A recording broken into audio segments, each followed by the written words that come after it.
Hi, how are you? It's Bondzee. Oh, wow. Look at us go. Episode 115. It's Bondzee Live on Trippin With Bondzee. Here I'm still in Satan's back porch in Palm Desert, California. But I have to say, and I love it. If it was like this every day, I would never move. I would live here illegally for the rest of my life. I mean, it's such a beautiful spot. I mean, it's a 360 panoramic view of palm trees, mountains, and blue sky. It rains here like 3 days a year. And other than the summer when it's scorching bloody hot, it's such a beautiful place. And I really do love it here. So listen, welcome to the show. I am still, well, me and Tucker. We're still here in California. It's Bondzee Live on Trippin With Bondzee, my YouTube channel. And you can also find me on the Dean Blundell Network and that Facebook thing. I'm this close. I'm done. I looked back. I did research. I had more views on YouTube, which and it's I forced you son of a bitches to go and watch me on YouTube, and then Mr. Thofty here let you back in on Facebook because listen, that's where it just you're all so lazy. I shouldn't say I should say, Bondzee, you can't go yelling at your fans like that and your friends. Yes, I can. It's just the truth, and sorry if the truth hurts sometimes, you lazy pricks.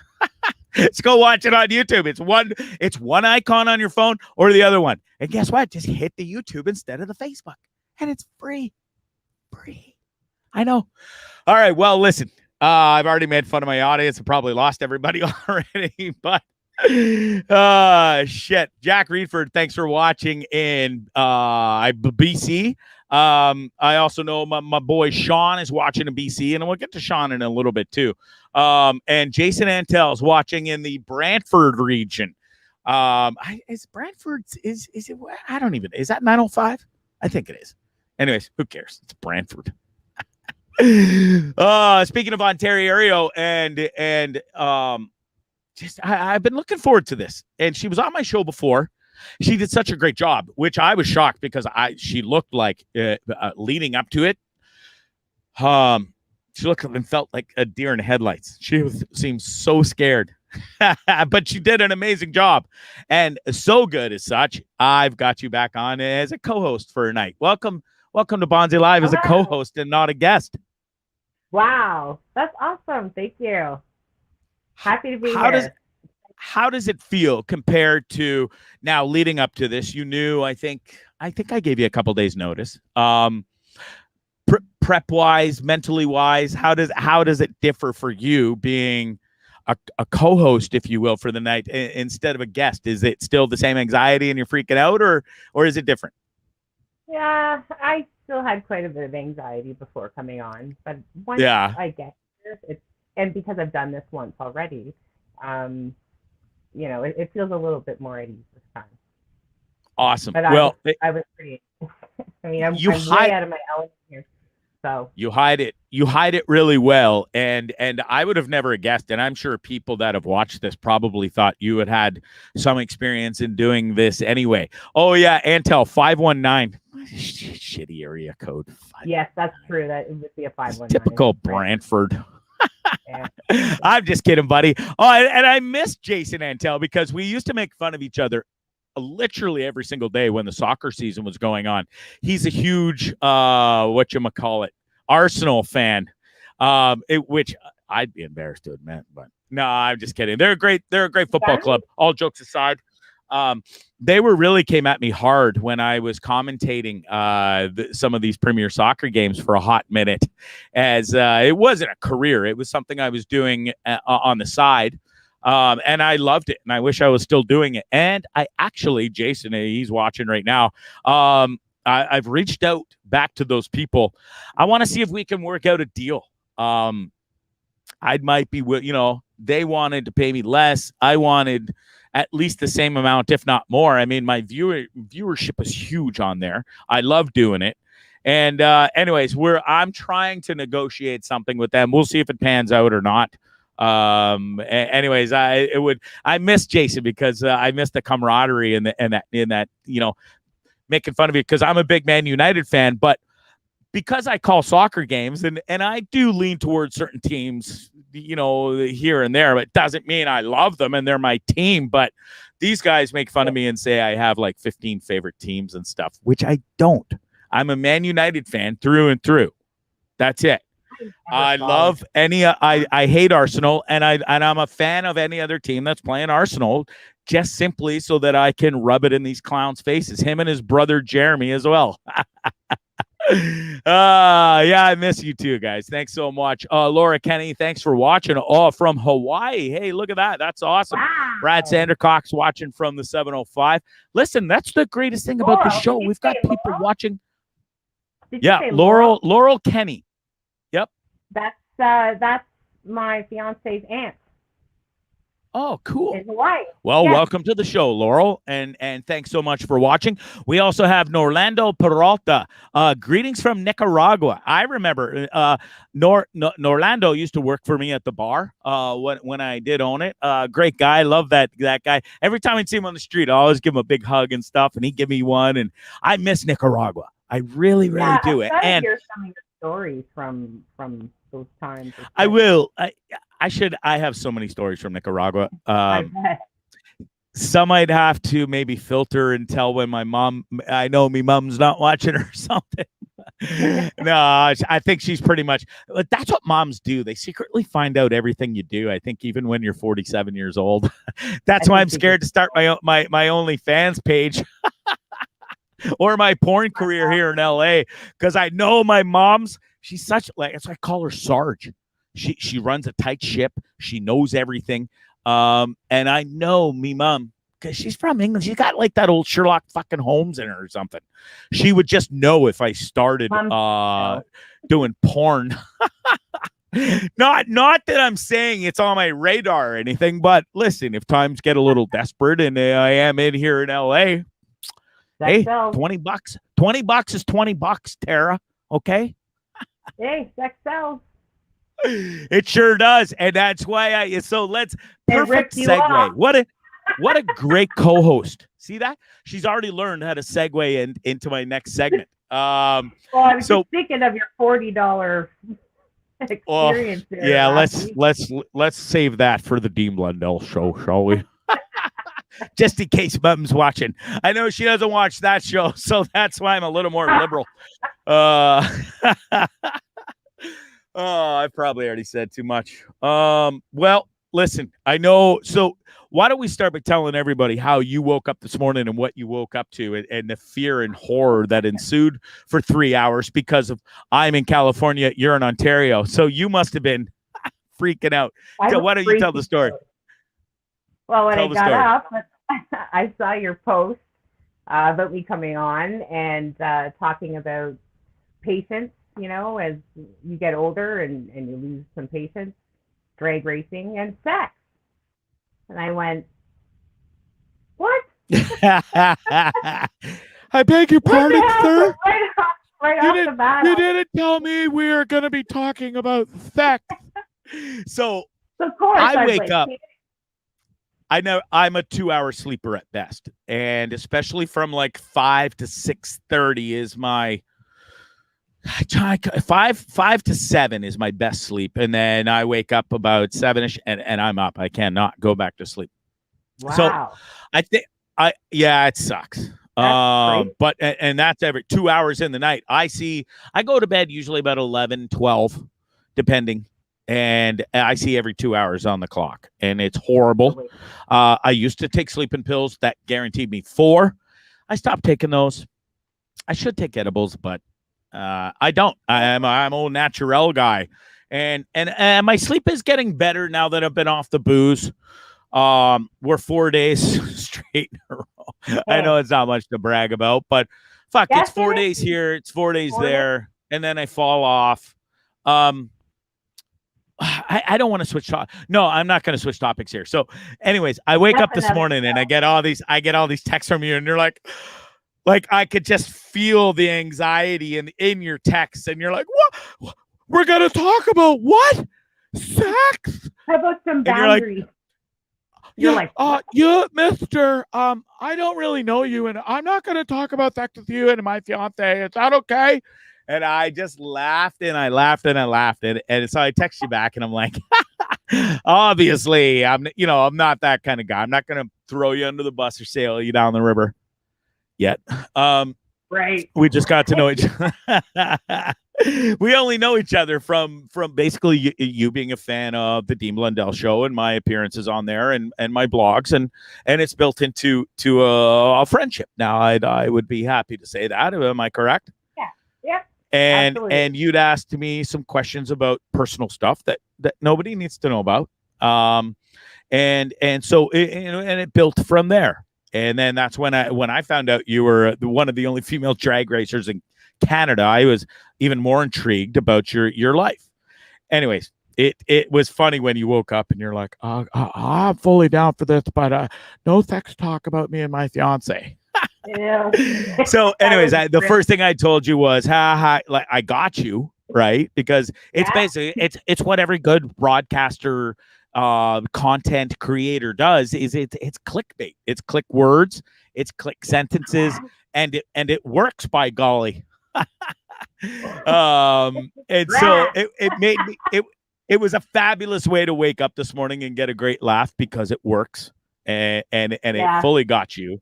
What do you get? Like a report on it or something like that? Like giving you like? No, well, I don't know what it is, to be honest with you. No, it on YouTube is, but I didn't use it for that. I just from doing this for almost 2 years now, definitely year and a half plus. And posting videos, YouTube teaches you a lot. And it sounds weird, but I pay for this service. It's called TubeBuddy.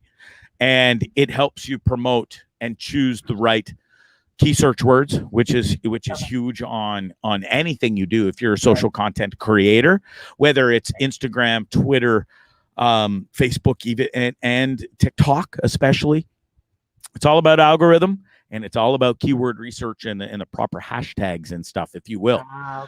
Okay, gotcha. And the proper words. In the proper words and stuff, and it's called clickbait. Dean knows all about it. Dean's amazing. He's a million times. In fact, half of the time when I post blogs on Dean's site, dblundell.com, go check out my blogs, his blogs. He's posted like a maniac. I can't keep up with him. But I mean, that's his full-time job. I also have to read scripts all day. So my posting of blogs is fewer and far between, but it's all about the catchy title. It's about the catchy first paragraph. It's about the catchy pictures, the thumbnail photos. There is so much involved to posting these things. People think, and I'm still not even that great at it, and I'm learning. Natalie Elliott, thank you so much for watching from Halifax. Yo, that's the girl that saved my life. I wouldn't even have this show and be where I am today without that beautiful human being. God, I love you, Natalie Elliott. And she hates when I talk about her and mention it because she's so humble and cool. And but without Nat, man, she's an incredible human being, and she knows how much I love her. And thanks so much for watching from Halifax. And she works on she's a Coast Guard, and she's like super smart. She's like engineer up to here, Coast Guard. And every time I talk to her, and every we talk monthly, once a month, every few months. It depends on the time. She's busy. She travels all over the world for the Coast Guard and taking these courses. And she's a brilliant, awesome human being. She said she would do it all over again. And listen, very, very brief story about this. I was in Costa Rica in 2016, and I just met Nat and these two other girls. I think it was 2 days previous. And we had all climbed this crazy ass volcano in Costa Rica. We didn't do it together. We were all in different groups, oddly enough, different time intervals. And they do that for a reason and stuff. Anyways, when we would get to a check station, they'd be just leaving, but you have about a 2 or 3 minute layover. Anyways, it's pretty tough to miss Natalie. She has had purple and pink or purple and something pink hair at the time, and is covered in cool ass tattoos. And that was my vibe, my jam. I love the tats. I got plenty myself. Anyways, I'd see her every checkpoint, kind of hit it off. And that night we all the groups that climbed the volcano that day, and actually climbed up the volcano into the volcano, down into it, and you swim in it. It's a non-active volcano. It's now a lagoon. What easily the coolest thing I've ever done in my life. Wow. Hardest thing I've ever done in my life, too, by the way. It was a 12-hour excursion, and it was hard. It was not just a path that was carved in for you. You had to climb shit. You had to climb down shit, hold on to ropes, vines, whatever you could find. Anyways, greatest experience of my life. And 2 days later, we all leave that town of Costa Rica and go to another town up further into the rainforest. Anyways, long story, boring. I'm still at this, but we were about an hour up this mountain. And when you get to the top, you can see all the way to the Pacific coast from the rainforest if it's a clear day. And it was a clear day. Well, an hour plus up, I get stung right in the throat, right here, just below my throat area, by this ginormous 2.5-inch Afagora wasp. And I killed it. And it hurt like hell. I killed it. It fell to the ground. I took photos. We laughed. They laughed at me. And I was like, fuck, that hurt. Yeah, way more than like your regular bee sting or whatever. Sarah Chato, that's what it's called. Anyways. Oh, yeah. Anyway, that's another funny story. Nat just says, don't forget Wes saving you. What's funny. So the next year, and we'll get to this after, her husband saved my life a year later, almost to the day. I live a crazy life. I know. Anyways. Crazy. Yeah, it is. So to finish the story, 30 seconds to 45 seconds later, we continue walking. We're walking, and all of a sudden my palms and my butt cheeks get itchier than you could ever imagine on the planet. And I'm sitting here going, and I didn't know what to scratch next. I looked like I was having a fucking seizure, and Natalie, thank Christ, had the wherewithal to know that I was having going into anaphylactic shock. I didn't. Oh my God. Which is weird because I was trained in other shit before, but I had no idea what the symptoms of anaphylactic shock.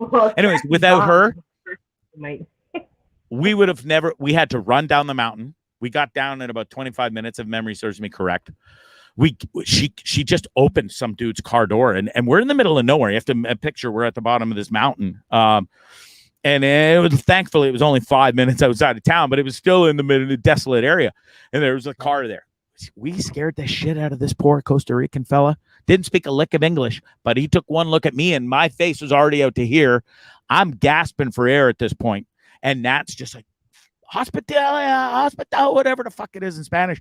Anyways, this dude looks, holy shit, amigo. Floors it to the hospital. We get there. The doctor comes out. The nurse runs and gets the doctor. Beautiful, nice female doctor, by the way. And she comes out and I could see the look of fear in her eyes. And I knew. And at this point, now I'm sipping for air. And I was scared. I had already, Natalie, on the way down, I knew I was dying. And I told her my password for my code, right, Nat? I told her my kids' names, everything about them. Tell them I love them. I fucked up. I'm a shitty dad. That's awful. Oh, it was terrifying. In that car, my life flashed before my eyes, and it's a true story. It happens, and it was like a slideshow at 1,000,000 miles a minute, and you could pick out certain pictures, and you're like, just and I'm like, don't die, and I'm like, Nat, don't let me die. Anyways, this doctor saved my life. She jabbed me at first in the line, just boom, fucking EpiPen, then rushed into a room, intravenous, full of steroids, antihistamines. It took me 6 hours to come around. And if memory serves me correct, we wanted to film it. I wanted to film it right away. As soon as I knew it, she jabbed me, and it still took me a long time to breathe, but I wanted it to be filmed. And the doctor wouldn't let us film it for, I think, at least an hour or plus until I was stable enough to start breathing properly. Anyway, it was the scariest time of my life. Nat wasn't gonna let me die. She didn't. God bless you. And it was it was the scariest time of my life. Yeah, and I was giving up. I was scared. And Nat was like, nope. And thank God, like if she wasn't there, if she didn't have the training she did, man, and she's forever great. She knows how much I fucking love her. Like I love you. Anyway, so really quick story after that long one. A year later, and I haven't got to see her in a year. We plan to meet because if she saved my life, we're family now, familia. And I meet her and her husband in Nicaragua. Well, I get there, and of course, I'm shot out of a can. At this point in my life, I'm a raging alcoholic. I've just been through a horrid divorce. I just got through a fiance that cheated on me, and I was devastated. I was at the lowest point of my life when I had met Nat. So fast forward a year later, not much has changed. In fact, I'm probably worse. So I partied my fucking ass off there, and so did they, but they were more responsible. Anyways, me and her husband take off one day. We let Nat have some Nat time, and me and him go body surfing at this cool little spot we know about. So we ride our motorboats out there, and this is a desolate beach, middle of nowhere, outside of what's it called, that little town? Fuck, not San Juan, but that Nat, help me out here. Wow, I can't believe I can't remember the town. Anyways, me and Buddy were pretty gooned already on some Nicaraguan rum, which we loved, and smoked the 420. Anyways, we're Ugante. Thank you so much. So this tiny little beach outside of Ugante, and beautiful little small surf town. If you ever have the chance in your life, it's some of the best surfing in the world. It's world renowned. Anyways, we're body surfing, and the next thing you know, we're having the grandest old time, and all of a sudden, I can't put my feet on the ground, even though I'm supposed to touch bottom, and I'm going outwards. My first ever riptide, and oh my god, I thought I was scared in the bee sting. Well, I wasn't even really scared of the bee sting at first. I was when I got to the hospital, but when you're in an emergency situation like that, and you feel yourself going out. They say the first thing to do is swim sideways. Well, listen, easier said than done, because the first thing I do, I'm a strong swimmer. I feel confident. I wasn't in the best of shape, but I wasn't a fat fuck either. First thing I do, and then your brain just did it, head down, and you're like, I looked up, and I'm further away. And now I'm really scared because I'm exhausted beyond belief. Wes is just on the cusp of the riptide, and I'm in it. So I've got to get sideways to get to Wes, or my exhausted ass is going out to sea, and you're never going to see Bondzee again. And I'm like, can this really be happening? Fucking a year later, I'm going to die again. All this is going through my brain.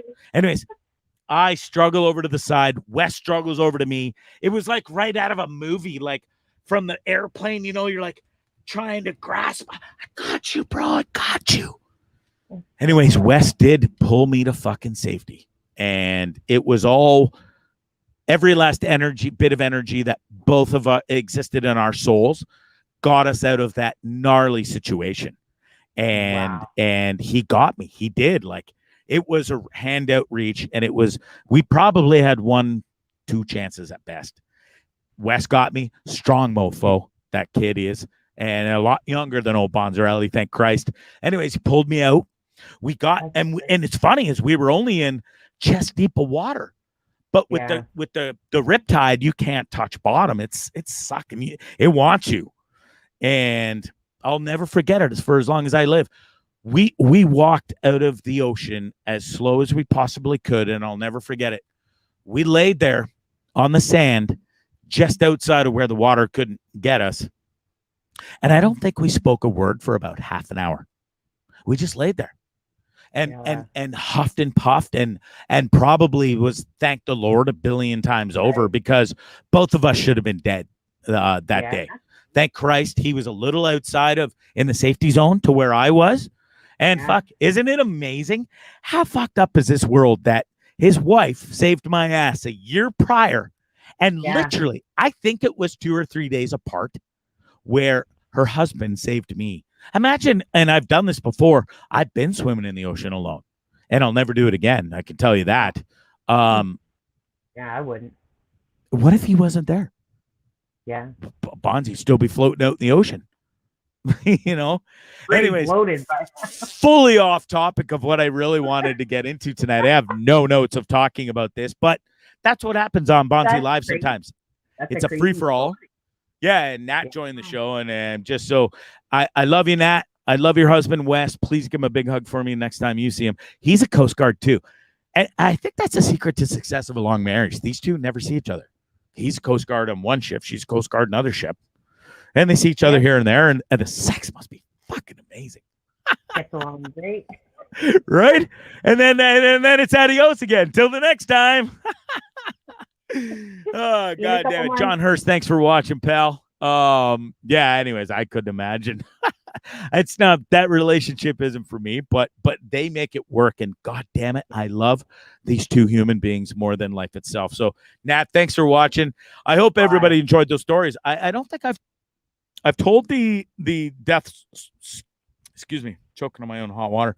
I told the death story before on a podcast, but I don't think it's ever something I've talked about a lot or in depth on the show before. So there you go, folks. And that's twice I've almost died. And those are like legit, probably the closest. I've got more. Oh, shit. I do. And Dean and I were supposed to talk about that death story with Nat saving my life. But it got sidetracked and we never got to it. And I've told him I have about 5 near-death experiences. Those are the 2 closest. There's one time I fell out of a boat when I was young, dumb, and full of cum at like 16. And I was wasted on this boat with a bunch of staff from this bar. Thought I'd be cool and jump from the boat to the dock when the boat was so close. Fucking boat was wet, slipped, smashed my head off the back of the boat, fell to the bottom of the lake. Some dude had to jump in and save my life. So what they do, they were all wasted, didn't know what to do. Put my ass to bed. And I woke up the next morning and I had concussion, raging concussions, post-concussion syndrome for the next 6 months. Yeah, so I learned my lesson there. Yeah. And that's why I the way I am. I've had like 4 or 5 concussions in my life. So if anybody wants to know why I'm so fucked up and messed up, it's that plus the trauma of watching a 22-year-old get hit and killed by a train. I've been through it all. At least I can laugh about it now. Shit. No, Laurel says for future reference, they will not be vacationing with you. Au contraire, Miss Laurel Kenny. They can't wait to see old Bonzarelli again. Listen, I bring adventure to the game, okay? My poor mom, she knows how I am. She born to me. And I've always been a recluse, and taken off and doing weird things. And the poor lady probably hasn't had a good night's sleep since I was born. Shit. God bless her, though. Love you, Mom. Sarge, if you're watching. And anyways, it is what it is. They made me, and they were travel addicts themselves. Now, they did it a lot safer than I did. And it's really weird. I just come to realize every time I leave and go on a trip, my dad always says, son, please keep your wits about yourself. I got you, Dad. I will. Don't worry. Sure you will. Just a disaster. But I'm way better now. I'm healthier, Bondzee, and I'm way more responsible. And I hope to God, knock on wood, I have no more near life death experiences. Nat says that was a lie. What was a lie? What did I lie about? Greg Davies says special person who can rank their near death experiences. Yeah. Dude, I mentioned 3. I'm done. I've got 2 or 3 more, but we'll save it for another show. Okay. Your stories. Oh man. Like Locke's always saying your stories. Lachlan, and Locke from the show, Dean's podcast, he is fascinated by me. Well, I think all 3 of them are, and that's why I'm still part of the shows, because every single time I open my mouth, something new and crazy and weird comes out, and I've only just scratched the surface. That's the funny part.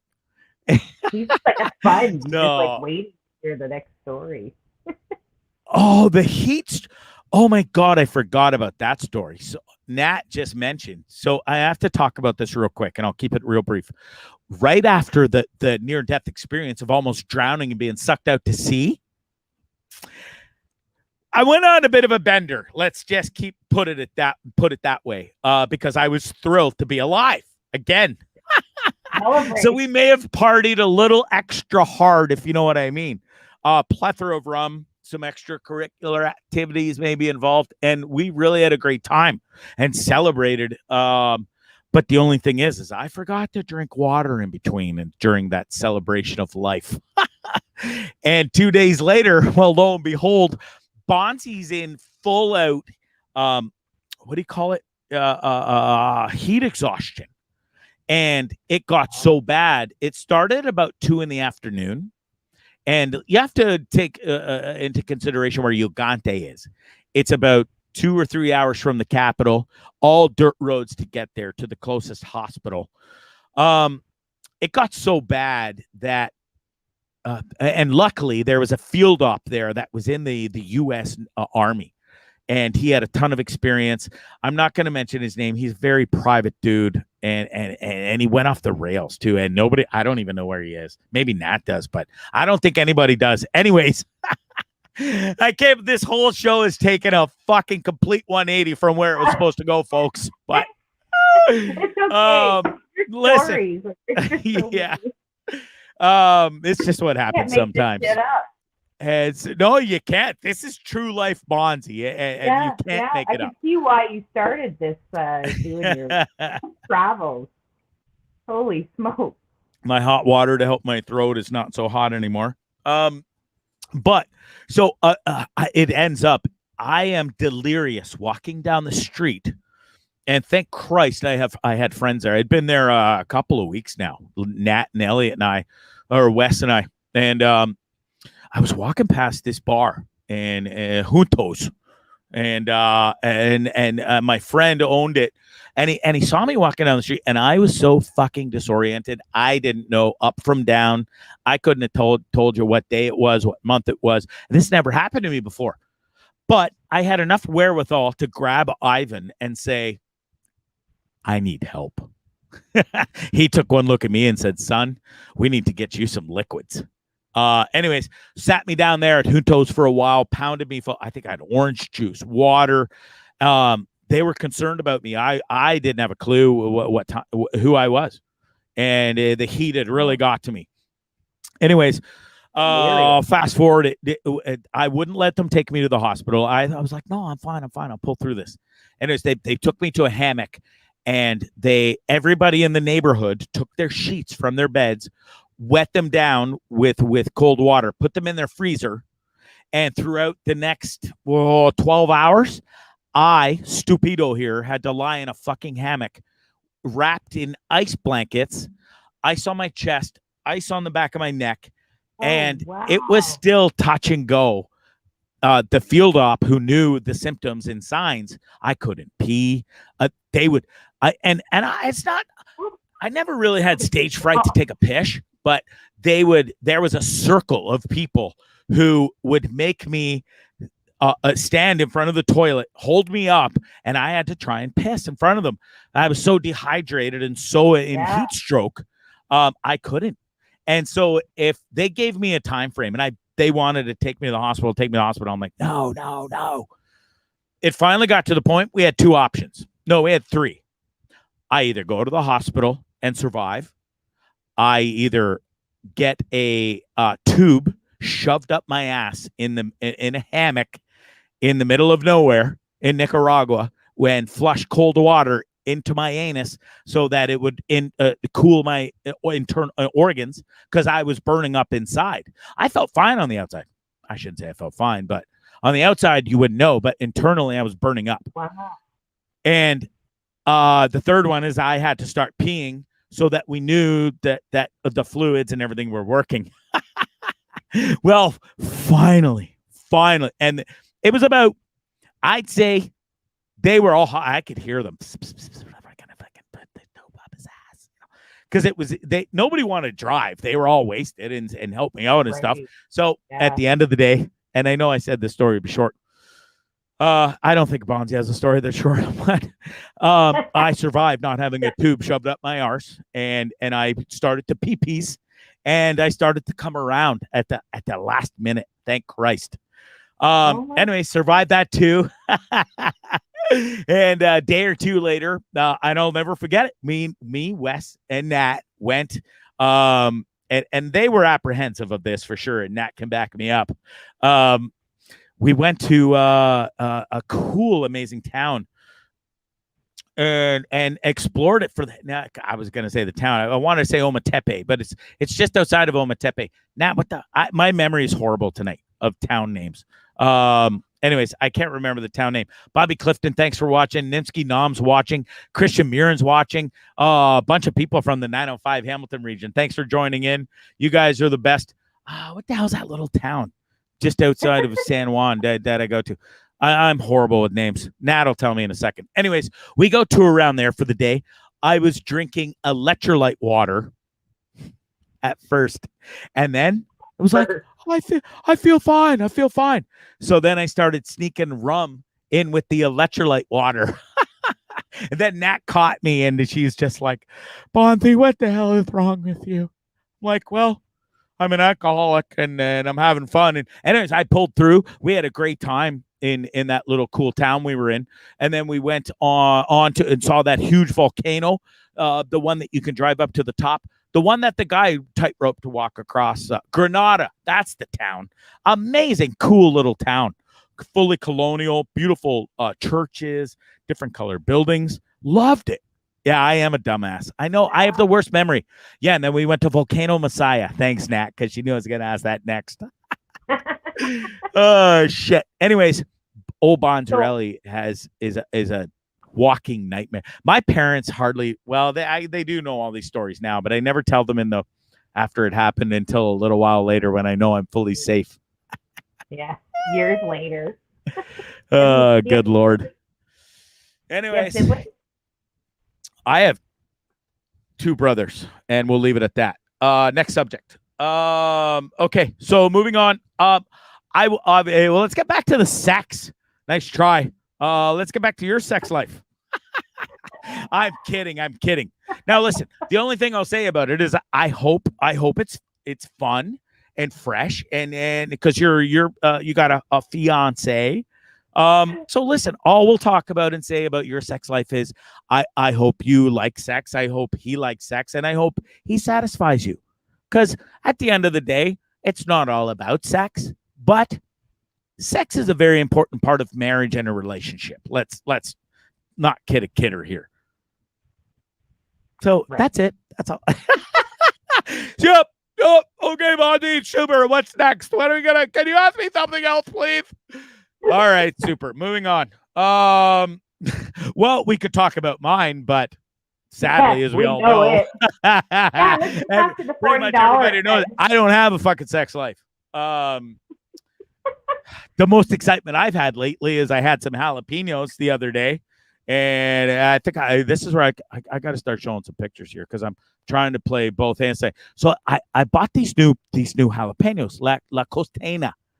Anyways, lovely organic jalapenos, if you will. Spicy. It's spicy, all right. And all holes. I found out my mouth, my anus, the next day, and my pee-pee hole about 30 minutes later because. No, I'm bored and I need to love myself sometimes because nobody else does. And I forgot to wash my hands. Anyways, fuck. The nonsense and pain that continued, I could only wish. I only wish that I had that dude's body, but I only wish I had that ice bath available in the hot minute that I did. Because here's the problem. On the bus, I can get cold water, but it's not that cold. It's a tin can that has a tank that holds a plethora of water, if you will, that comes continuously from the tap that I have hooked up. But when you live in the desert and it's 100 billion degrees here, there's not a whole lot of cold water. So I'm trying to rinse my poor burning little pee-pee with hot water that's coming out of the shower head. And I could only wish that I had a little hot tub or a cold tub like that instead of my minimal cold shower. Oh, Bondzee, what a show. Man, what a show. You're a going concern, man. I, I, You're going to my parents are church. probably shocked that I'm still alive. I'm shocked that I'm still I'm alive. shocked that you're still alive. You're like a And cat. honestly, that's only scratching the surface. Of that's 3 of 6 or 7 death stories plus everything else I've been through. It's been a thrill of a life, and I guess it kind of leads us into it. My next segment, I guess, is and it's how we met is through Dean. I brought that up earlier. Isn't it amazing how things happen in life, and you can attest to this because we've talked, and you came from a tough part in your life, if you will, where you were down and out as well, and now you went through the hard times as I did, and as other people have. My boy Sean's going through a hard time right now. He's fucking really down and out on himself, and I just want him to know and other people to know, and that's why I'm still doing the show. Is so many people have reached out to me when I started doing the show and was so honest about my depression and anxiety and craziness. It's helped so many people. And Sean reached out today and said, "Bro, I'm having a fucking tough day." And I was like, "Man, I got you." He go, "I got you." I said, "Watch the show tonight. I'll make you laugh." And I think I've succeeded in that already. But listen, I just want everybody to know, not only Sean, but and you know this as well. But and some people don't, and they need to hear it. Life is hard. That's not what I'm preaching to the choir there, but I want everybody to know that no matter how hard it is, it's okay. Life's okay. You're going to get through it. And you can get through it because everybody's so resilient. Look at what's going on in Afghanistan and other places around the world where the show is, or I'm sorry, I just saw a comment and you know how you read words sometimes and you see some, and the world is a tough place to live in. It is not easy. For some people it is, yeah. And especially in the past, like 5 to 10 years with social media, and it's made so many new twits and millionaires and billionaires. But the world is a funny, weird, scary, hard place to live in. But at the end of the day, I think it's a pretty blessed place to live in. It's gonna come. It has its blessings. It has its hard times. It has its hardships, but it has its amazing times too, right? Yeah. Oh yeah. Especially if you can come out on the other side, and yeah. So walk me through and the listeners, and you don't have to get too personal, but you have been in a tough situation and you were really down and out and you have really suffered. And now look at that smile on your face, the racing world that you found, this new niche that you found, and you're awesome at it. It's changed your life. So walk us through that a little bit and then we'll change the gears of the show here and bring it down a bit. We're going to slow it down a little bit. Well, in 2016, I was completely blindsided by my husband and was asked for a divorce. Completely shocked, brokenhearted. Got really depressed. As time, goes on, you hear more and more, different things from different people, and learn to find out that I also lost a best friend that I had for 32 years. That's where he gravitated to, to say. Unreal, to say the least. It was really tough. I felt like I'd lost a lot. I had a beautiful trailer up in a campground in Sunland Falls that I just lived for every summer. I had a life. I was living somewhere else and doing some traveling, like going to Jamaica, doing all kinds of stuff. Didn't have a whole lot of freedom, maybe, just to put it that way. A little bit controlled in some ways. I can even remember wanting to buy a V8, and that was off the table because I couldn't handle it. So I think when I bought my first V8, that was a really big part of it. I had something to prove, and that's why I bought that car. But it was really tough. I think the first year I didn't want to be here. Thank God for really good friends and close family and my sister. Um, and actually, my sister and I, you look back, as you were kind of mentioning earlier, when you go through things and you grow and you learn, and you come out a better person. But both my sister and I kind of got stuck in similar situations. And, we look back now and think, my God, like we were kind of pussy like back then. We didn't really stick up for ourselves, do a whole lot like that. And I can't imagine us being that way back then. I'd like to go back and smack my 30-year-old self almost. But yeah, it was really You and tough. me both. Yeah, it's crazy, when you're in it, you can't see anything else. And I had to go for therapy, and that really helped a lot. Initially, I wasn't able to eat, sleep, and it blew my mind. It's how far and long your body can go on nothing, no food, no sleep, just it's just crazy. I could go for days like Pretty that. wild, eh? Yeah, it is wild. Like your mind is so powerful. It just kind of shut the rest of me down. Um, and I came back home and had to start over, make some new friends, lost a couple along the way, um, and even some risks with family. Family gets involved. Sometimes it's not great, and things didn't turn out well there. It's got to be maddening to lose your best friend of 32 years to your husband of X amount of years. I can't remember what you said, but Maybe Jesus Christ. Yeah, it was, and to be honest with you, if looking back, if somebody had given me the choice, I just chose my friend and kicked the douchebag to the curb. Right. I always chose my friend, but unfortunately, um, and I learned too. Some people are in your life for a long time, and some people aren't. Yeah. And I'm really thankful that I had such great friends. And of course, when the car came along, and I kind of got out there again and wanted to meet people, joined some car groups, and I started talking to people and got learning about the track and how all these group of guys take their Hellcats to the track. And, I was like, I started to feel good again, almost like, holy shit, I'm smiling.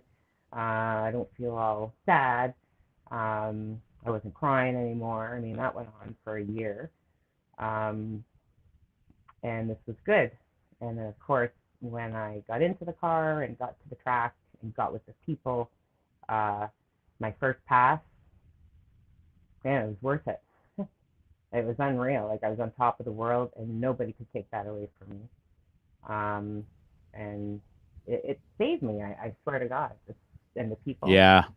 It's funny how we all find our own thing, and it might be something new completely. It might be something that you put on the back burner, sort of myself. When I went to college for radio and TV broadcasting, all I wanted to do is be on radio and TV, and I was for a little bit, but marriage quickly changed that. And it's funny. You found car racing. I found being, back on air in some sort of way. And it's not, this doesn't pay the bills, lest anybody think differently, but it is where it started and how it started and what it's led to now. I went from a raging fucking alcoholic in my parents' basement a year and a half ago after leaving Nicaragua in the middle of a pandemic and running a bar and wanting to die in my parents' basement. I would go to sleep begging not to wake up. I'd be like, Lord, take or whatever human power up there, take a me instead of a baby. You do I do talk to God. I don't even know if I believe in God. I did then, for sure. You're just, I can remember constantly, like, just want this to stop, and you self-medicate a little bit because It hurts really bad. You don't want to deal with it, and I can totally sympathize. Oh, my good friend Tina. Hey, she had the fastest Durango Hellcat 9 second in the Nice. world. Yeah. Well, she loves you and says you're amazing, and I think the She's same. amazing. She's amazing. Another amazing. There's so many amazing women I know you should have on this show. Awesome. So many. Well, let's bring them on. I'd love to. This is the Bondzee live show. There's no it's like I watch Joe Rogan from time to time, and you'd think like Joe Rogan would be somebody like Dave Letterman or all the new talk show hosts and this and that that have these famous guests every single show. Joe Rogan has the most ordinary, down-to-earth, cool, interesting people on his show. And I'm not trying to mold my show after Joe's or anybody's. No, I'm Bondzee Live. There's no molding after anybody. I'm me. It's real. I mean, it's real life. People go through shit all the time. It's just how. And that's how this show has got to where it is, Tara, is because I am honest to a fault. Probably according to my mom, I say way too much and I'm way too honest.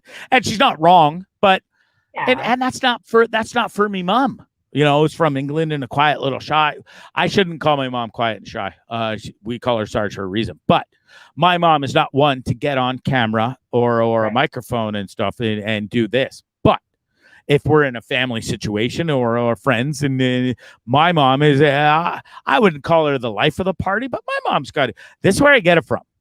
My mom's got a hot tongue, believe me. I was gonna say. Certainly not from my dad. Yeah, my dad is, he's got a great sense of humor and he's funny and stuff, but my dad's very reserved and quiet. And my dad's this guy. And he got it from his dad, my grandfather, who's always sat like this, hands folded like this, just a good little fella in the corner, and my dad's cool shit and stuff. And then my dad's my best friend and we speak almost daily. But my mom is certainly the shotgun. That's where I get this from. And that's why she's called Sarge for a reason. Anyways, it is, bless them. But, everybody is different. I mean, I think of people that maybe don't have the family or don't have the friends. Scary to me. Terrifying really to me. Because I can remember asking people straight up, am I going to be okay? Am I going to be okay? Like, I just would repeat it over and over. Like, it just threw me into a tailspin. But I can remember going back to see the therapist later. And I had been drag racing and I just went back to touch base with him. And he had to look at his chart to make sure he had the same person in there. Like, this is Tara, right? You're doing what? Because at one point, I was a complete mess. And he couldn't believe it. So I that's at that point I thought, I'm gonna be okay. I'm okay. Yeah, well, good for you. And I know you've come a long way since your 30s and stuff, and that marriage where it obviously wasn't working out, and same with mine. No. And it does. I don't care if you saw it coming, if you didn't see it coming. I've never met anybody that's just pretty much walked away from a marriage and said, oh, well, golly gee, I feel great. I don't care what side you're on. You definitely have to take some responsibility, I think, really. I mean, it depends. It depends.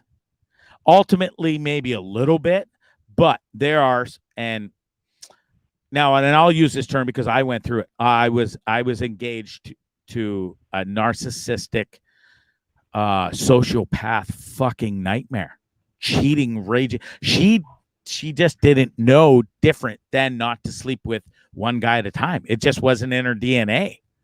And narcissists are a lot of fun. Oh, I got narcissistic people and there's the sociopaths. Run for the hills if you're I don't care what part of the relationship you're in right now. And I had to do a lot of research and studying on this after I got out of that relationship is when I took off to Nicaragua Costa Rica first. And the first 6 weeks of that trip, that was before I met Nat. That first 6 weeks of that trip, the first 2 were spent ragingly drunk from the second I woke up to the second I went to bed. Now, I still surfed every day, golfed, had a great time, but I was drowning the nightmare that I just went through and trying to escape. Like, how can that fucking happen to me again? You know? Yeah. Anyways, it does. Life's cruel. There's no golden ticket to this life in any aspect, whether it's money, marriage, any relationship, anything. I don't care how much money you have in this world. I don't care how much money you don't have in this world. The world is the same. It's going to treat you the same. The money doesn't know how much money you have in your bank account. The world doesn't. Right. So the world is what it is. And it's a huge thing. And it's the truth. It's what you make it to. It really is. Absolutely. Absolutely. I could have stayed, maybe drank myself into an oblivion and, lost my job. Like I tried to do. I had to. I couldn't get. I went to the doctor. I don't know how bad it was for you, Tara. Was it? What were the demons that bad where you just wanted to I drink yourself to? I can remember just having thoughts like, wow, like I've never been this low before. It was kind of scary because I'd always been, kind of upbeat and you go through thoughts that you never thought you had. Definitely. Scary, right?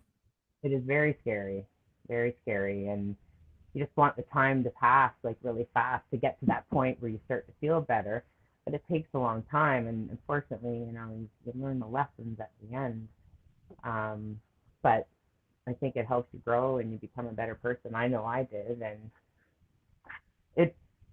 don't want to say it was the best thing that ever happened because it was a fucking nightmare, but it was ultimately the best thing. It led me but on a grand scheme of things, it really is. And they always say you kind of have to go. You have to go through the bad to get to the good, and you have to go through good to get into the bad sometimes. And that's life, though. That's the both balance. And experience being a victim and an executioner, I think, in life. Both sides, definitely. And now look at you. You're on Bondzee Live. You're kicking ass in racing in Hellcats. I have a really got a V8, now, which I don't take a lot of crap, and I definitely grown tremendously. That's amazing. In the last 5 years, and I've only known you for the past month or 6 weeks, and I can already see a growth. And not in so much. I'm not saying I've known you from then to now. What I can see a growth in is just you asking me questions about what I've dealt with and what I've been through and help and stuff. And that's what I've been here for people. And you've asked me about certain things, and I'm happy to help and give answers. Same with Sean. And I love that guy to death. And just met him. He made a comment, and I meant to. Give a shout out to him. I saw that he made a comment. Wicked dude. Going through a bad time, and again, and I'll say this to Sean directly. Sean, we've all been there, bro. It sucks, and you feel like you feel like you wronged yourself. You feel like you fucked up. You feel like you failed. Well, I can tell you, all three of those things are not true. To an extent, on some level, maybe. But in the grand scheme of things, it's just human life. And sadly, too many people have gone through it, right, Tara? Yeah, exactly. Tons of people. But don't give up. You got to find your thing, find your zen, find your, Yeah. And Sean will find it. I know he will. And Sean will be a bigger and better person. Yeah, absolutely. Yeah, it's in there. Sean's going to find something. Sean's going to find something that you did, that I did, and maybe we'll continue to help him along the way. I know we will continue to help him, but I hope he finds it sooner than later. I hope he comes out on the other side feeling really good about himself, because you've been there, I've been there, and I can speak for both of us when I say this. We're still there. We're not fixed. We're not fucking 100% perfect. I struggle still. You struggle still, but You've moved on. You've been doing amazing. You got yourself a nice, fancy fiance fella there who makes you happy. Look at that big old bright smile on your face. You've got the car racing family that loves you above and beyond. I mean, like, good Lord, these people love you. Bonnie. So that's so amazing. So I just want Sean to know, and not only Sean, anybody else that's struggling or has been there or going through it or continues to go through it.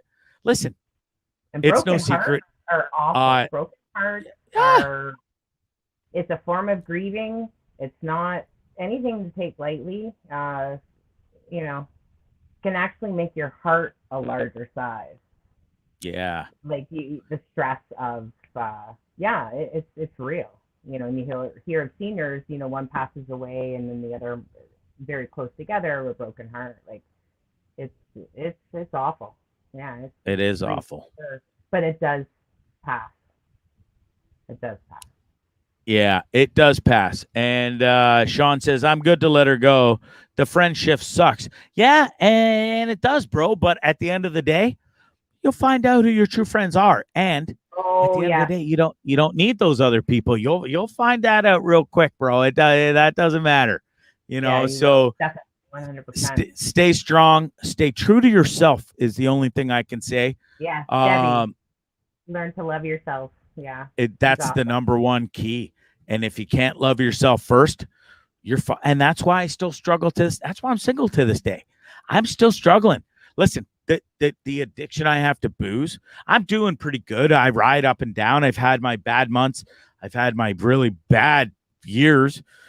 Now, and look where I am now. And I'm by far from done or fixed.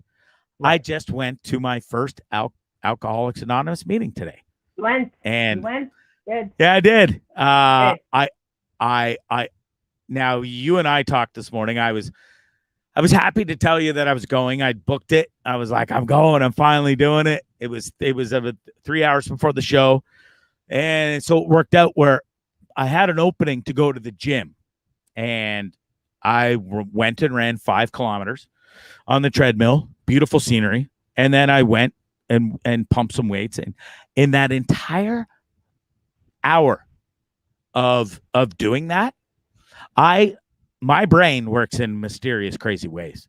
My brain tried everything in its power to talk me out of going to that AA meeting. And it would be a better idea to come back on the bus, get in an Uber, and go to the store, the liquor store, and get yourself some booze. Yeah. And I'm thrilled to say that I fucking wanted to. I was going to let it win. I got back to the bus and I'm like, I'm not going to the meeting. I'm scared. I'm too scared. I'm not ready. One more day of drinking. That's what I keep telling myself every time. One more day of drinking. And gotta do it. I did it. And I was scared shitless. And I popped on the screen. You know, my face pops up. There was like 15 other people there. One dude was talking. Online? Oh, you don't. I did it online. Yeah, I don't have a car, right? So right. Ubering to a AA meeting every day can get pretty expensive, and thankfully in this time of the pandemic and everything, we have these online meetings, and it's funny. It's I think it really helps people to even go more, because you can choose to be anonymous. You can choose to not have your face on the screen, and you can just hear your voice.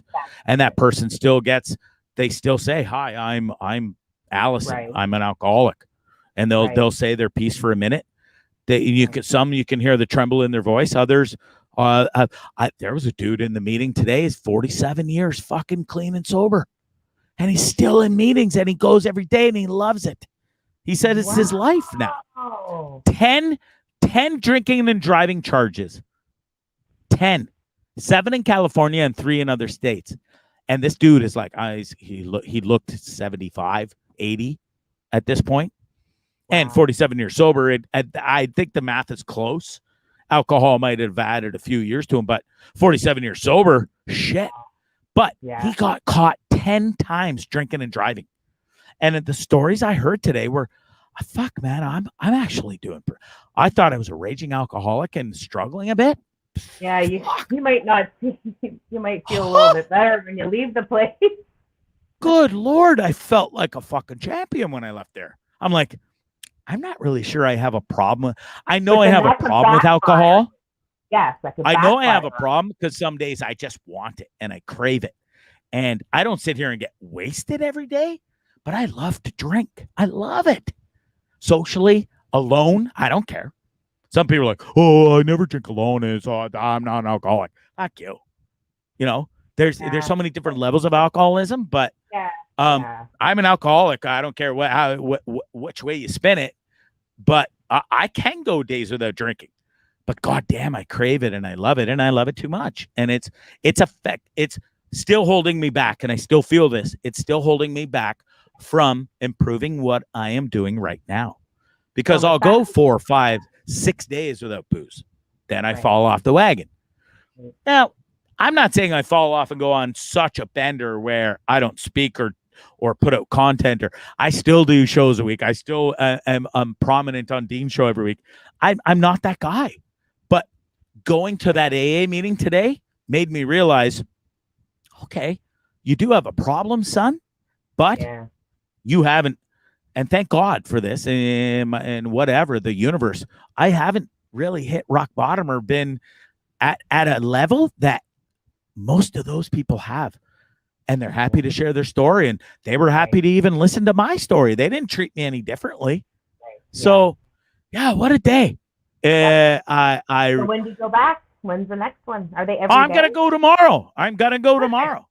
100%. I think you can't just jump in and dip your toe and go, oh, well, I'll go back when I feel like it. Well, no, I'm in this right now. Right? You're in it. You've made a commitment, and that's the end of it. Yeah. And me and my boys talk every day. And all three of us are in it together. Now, they've never had a problem with alcohol. Thank Christ. And they don't. And I hope they never do. But what they struggle with before is food and not feeling great about yourself and not feeling healthy or being healthy. My two sons in the past year alone, both of them have completely transformed their entire lives physically and mentally. It's a two-way street. You got to do both. And more good, right? More so, they've transformed their bodies physically, especially my youngest. Probably lost upwards of 100, 60, 70, 80, 100 pounds. I don't know how much he weighed, but he was a chubby kid and he fucking hated it. And he hated his life. And I had no idea how much he hated it until he was honest about it lately. And my other son just lost 30 pounds and is so focused. And it's sent me to a whole new level too. And we're on this together. So and I've kind of done this all at once, and it's not highly recommended, but I've really kind of tried to quit drinking. I've gone to the gym for a month straight. I've lost 5 pounds. That's great. I've got 25 to go, but I'm not going to quit. And neither are my kids. And neither is my love and determination for all of us to continue to help each other. That's right. Exactly. Yeah. And it goes hand in hand. It helps this too, as sure you know. Yes, you got to stay focused and positive. Right. If you definitely. And it comes back to what your friend Debbie said. That's the key right there. Yeah. You can't do any of those other things until you learn to love yourself and until you can look in the mirror. And I've struggled with this, and I've talked about this extensively on Bondzee Live, where I am not able to look in the mirror and go, Bondzee, Gregory Scott Bond, I love you. I love you. I'll look in the mirror for 2 seconds to see if I got a zit or in nose hairs or something. And then eye contact. Dude, fucking hate that loser in the mirror. But you will. I have learned to love me a lot more. And I think it's really come out. And I've proven it in my shows. Show lately. Dean's show. So I'm thankful for Dean. Yeah. Hey, got to spread the love. He's had his own shit, right? He knows it. And now he's all about helping people. And that's right. I owe I owe not all my success because this doesn't happen without me and me first and foremost. But I love my manager, Jason. That guy is my guru. I talk to him almost on the daily, and I love him so much. And Dean too. Dean has helped transform my life, save my life, make me a better person. He's made me a big prominent part of Dean Blundell, his live podcast. Absolutely. And but he gave me the platform, but he didn't hold my hand, And so it's been up to me, and he's seen the grind and the fight that I still struggle with. So thanks to him, thanks to you, thanks to people like Sean, thanks to people like Laura Kenny who's watching, Bonnie, and so many other people who have helped make this show bigger and better. I am real, I am honest, I am Bondzee, and I'm not afraid to tell the truth and tell the stories how they are. And that's what's made this show what it is. Yeah. I really, really, really can't thank you enough for being part of Bondzee Live. I had so much more to do tonight and say. I had funny videos to show. I know we did get sidetracked, but it's another time. Listen, I think for your first time co-hosting a show, you did fabulous. Thank fabulous. You. Very big round of applause. Everybody should be so thankful that Tara was able to join me tonight. There was no trepidation in your voice. There was no tremoring. There was no fear. You just look like you've done this forever. I'm surprised because prior to this, I'm just like, I'm a bag of nerves, right? But that's what first, pass down the track. Once I get it over with, I'm a lot better. So it's almost like kind of.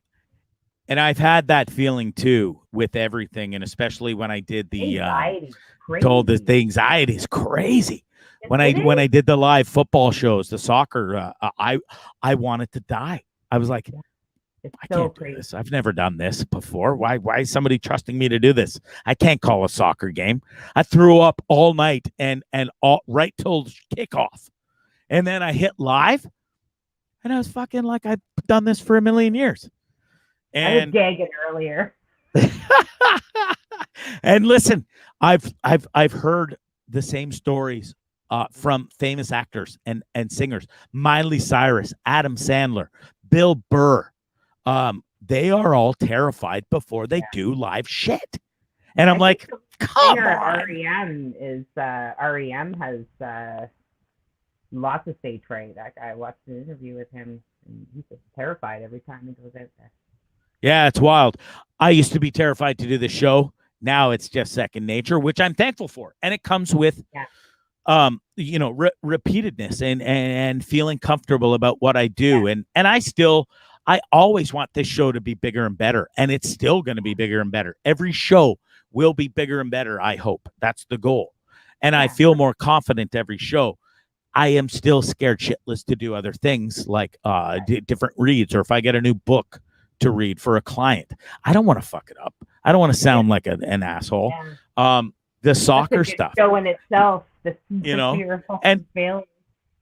Yeah, and I'm this close to going to Hollywood with my reel, my demo tape. That is my life, and headshots, and having meetings with producers and directors and stuff. And if you think for 1 second I'm not going to go there feeling like, holy shit, I want to throw up tremendously right now and I'm going to shit my pants, I am 100%. So, and if you didn't have that feeling, there's something wrong with you. Yeah, for sure. It usually means you're about to do something really brave. Hell yeah. And the best part about life is stepping out of your comfort zone and tackling something that you're terrified to do. And next up for Bondzee, and I mentioned it last show, is stand-up comedy. I am beyond terrified of doing it. I want to do it so bad. Bad. You connect with Mike Bullard. He's starting to get back out there now. There's another fucking goddamn story. Right. That part. Right. Oh, and I'm looking forward, and I don't know if you know this, but James I spent a week with James Bullard locked in a house, a cottage, and with a lawyer, and Bullard told his story to James, because as we all know, James DeFourier from Black Ball Media, big shout out to James, love that guy. Go check out his site, Blackball Media. James doesn't bullshit and doesn't sugarcoat anything. He is like that hardcore, get to the point. There's no bullshit, no back agenda with his stories. He will tell you the truth, and he's going to tell Mike Bullard's truth, and I can't wait for that. And actually, Mike had said that James had helped turn things around for him, but what an awful injustice to that man. And I encourage everybody to go and even on Dean's podcast and watch him in the interview and hear his story. Hell yeah. Talk about human resilience. Sure. Sure. Talk about, being on top of the world and then carpet pulled out from under you. You know what I mean? So over bullshit lies. And it's scary how people can do that to other people in this life. So Sean G says, tell Tara she should come back. Listen, it goes without saying. Tara, you've done a fabulous job tonight. It was a pleasure to have you as a co-host on Bondzee Live, on Trippin With Bondzee and the Dean Blundell Network. You were fabulous. You're just a natural. Yeah, you fit right in as a co-host. It was kind of nice having somebody to just drive off. I know I'm not at a loss for words and talk a lot, but you were fabulous. Yeah. But that's who you are. That's who you are. I appreciate it. Laura, your friend says, Terry, you did a great job. Bondzee, keep attending those meetings. That's Chris's aunt from Hawaii. Yeah. Yes, right. She's not wrong. You did a fabulous job tonight. I will keep attending those meetings. Good. I know the struggle's not over. It's sad to say, and I probably haven't had my last drink, but it's one day at a time is what they tell you in those meetings. And I look forward to hearing more people's stories, and it will help motivate me to, and listen, I'm not even at this point, I want to stop drinking and not do it right now. I'm not saying, and after even attending that meeting today, it reiterated that I'm not so much a raging alcoholic where I live and die by it and I've got 10 drinking and driving charges or I've lost jobs. It's just something that's holding me back from proceeding into a bigger, better world. It makes me depressed beyond belief. It hides my in the moment, and we talked about this earlier. It's amazing in the moment. God damn it, it takes me away from all my pain. But guess what? Right. You wake up the next morning and the same pain's still there. Still there. So, anyways, Wade says you were fantastic as a co-host. I fully agree. So many great comments coming in. Your mother-in-law, I was married to a bad alcoholic for too many years. Drunk suck. Yeah. It's the stories I heard today were wild. And I'm thankful I was. And I told the people, I said, I'm not even sure I belong here. Because like most of the people that told their stories were fucking rock bottom. And I didn't mean, and I meant no disrespect, but my God, I'm thankful for the fact that I am not that deep down the rabbit hole with alcohol. Now, maybe if I didn't seek help, I would get there, and nobody wants to be there. So I think I grabbed onto that rope at the right time. If you know, you did, and you're gonna keep for sure. Make them definitely. Huge things are coming for Bondzee. This is I'm just scratching the surface with Dean. But now I'm this close to moving to LA. I'm from this Satan's desert that I live in, but and that tape's almost done. So I really look forward to it. I look forward to what no drinking brings and what that reel brings and the opportunities it brings. So thanks, Debbie. Debbie's the best. You're the best too. Excuse me. Anyways, with at that, you were fabulous tonight. I made the right decision in having you on. I can't thank you enough. It's been a fabulous Bondzee Live. I hope everybody has enjoyed. It kind of got off on a tangent at first with some crazy death stories. Not where I saw the show going, but it was fun to have you on. We still got to share some great stories, and I didn't throw you under the bus with your crazy sex life with your new fiance.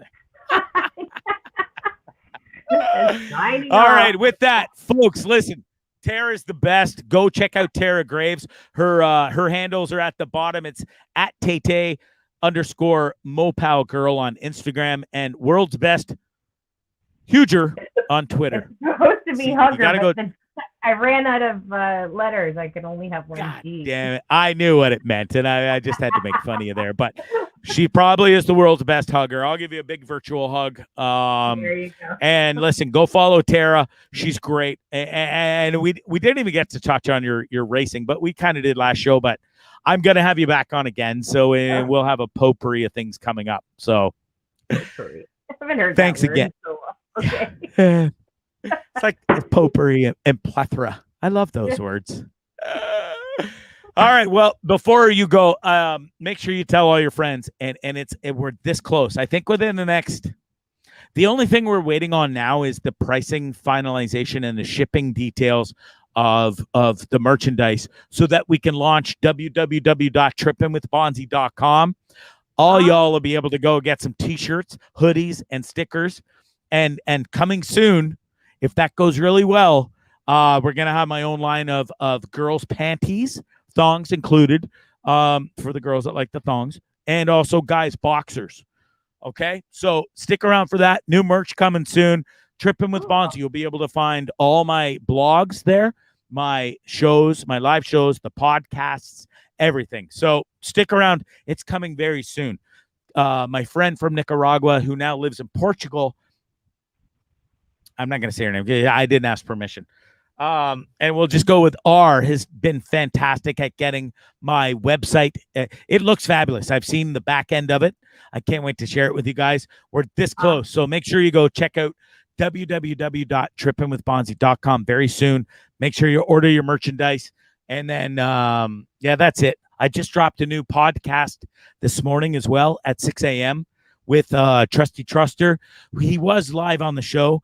I edited it down, took out the... Sorry, I'm losing my voice. I got to end this show soon. Christ. Not COVID, is it? But I did get... No, it's not. Did you get your results? And I got a surprise for you tomorrow. And I'll tell you the next show on Friday. Oh, speaking of Friday, and I'll get to this in a second, but I got to follow the end notes here. I forget where I was. Shit, Bondzee.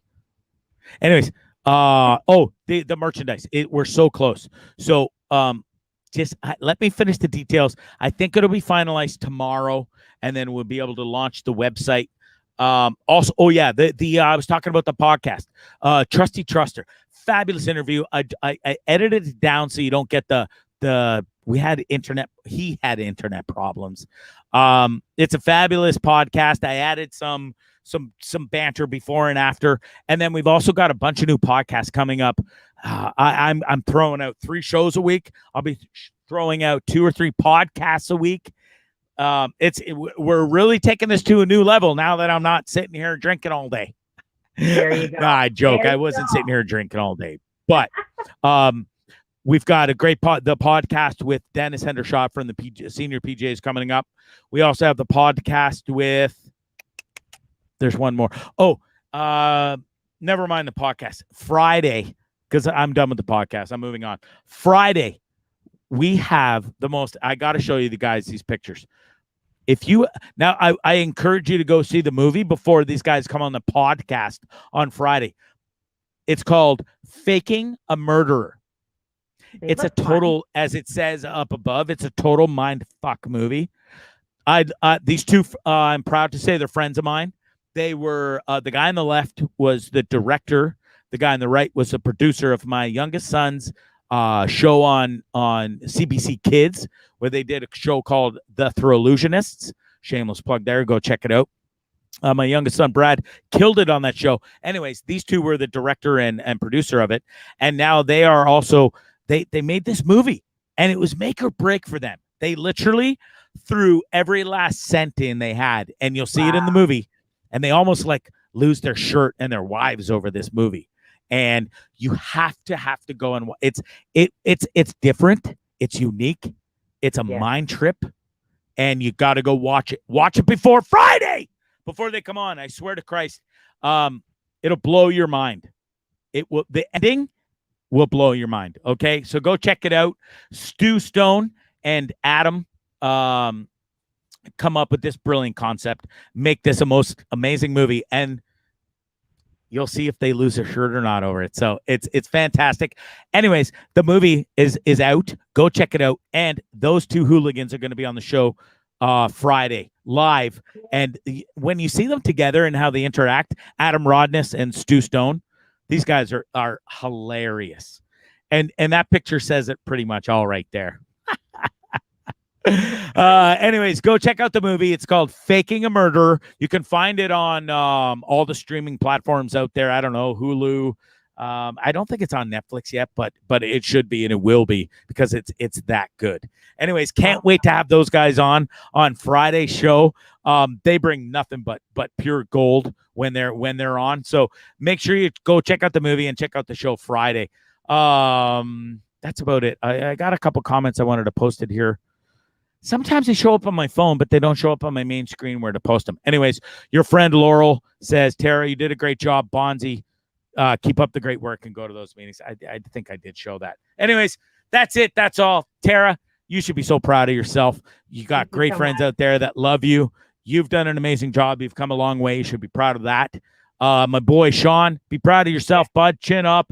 The rest of y'all out there. Hang in there. Hang in there, bro. You've all got this. I think I'll be live on Deep Blundell is back tomorrow. Me and the Deaner. No, he's off today and he's off Friday, but we are doing a show tomorrow. Also, my show Friday. And then be sure to check out my new Bondcast that just dropped.